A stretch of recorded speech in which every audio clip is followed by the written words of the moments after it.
Polemik keputusan beberapa pemain timnas Indonesia untuk ikut pendidikan kepolisian untuk menjadi anggota polisi ke depannya, menjadi sorotan dan polemik. Polemik berkutat soal bagaimana karir para pemain terlebih tugas mereka di timnas Indonesia mengingat padatnya agenda di klub dan di skuad Garuda. Atas hal itu, Ketua Umum PSSI, Erick Thohir, buka suara dan mengungkapkan sejumlah hal di balik keputusan para pemain timnas Indonesia itu untuk jadi anggota kepolisian. Seperti diketahui, saat ini ada 9 pemain yang lolos untuk masuk polisi. 9 pemain tersebut yakni pemain-pemain timnas U20 Indonesia seperti Ginanjar Wahyu, Frankie Misa, Kakang Rudianto, Rabani Tasnim Siddiq, Dimas Juliano Pamungkas, dan Muhammad Faris Maulana.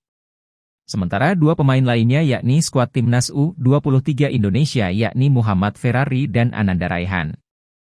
Bergabungnya pemain-pemain timnas Indonesia ke kepolisian ini pun menjadi tanya besar karena kompetisi Liga 1 tengah berlangsung.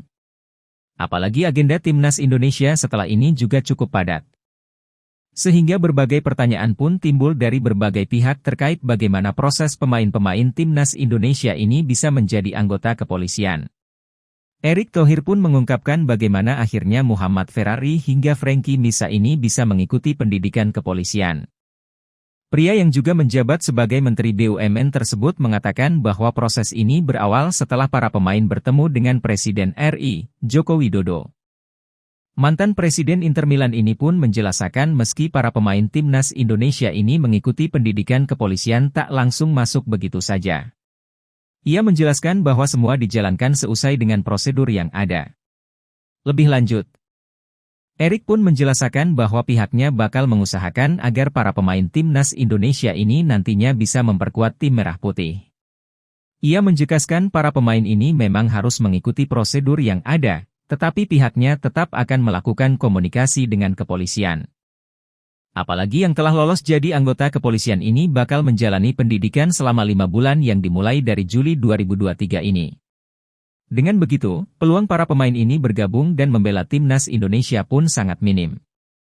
Padahal agenda timnas Indonesia dari kelompok usia hingga senior berada di depan mata seperti Piala AFF U23, kualifikasi Piala Asia U23, dan Asian Games 2023. Situasi ini tentu saja membuat tim pelatih membutuhkan pemain-pemain andalan timnas Indonesia ini.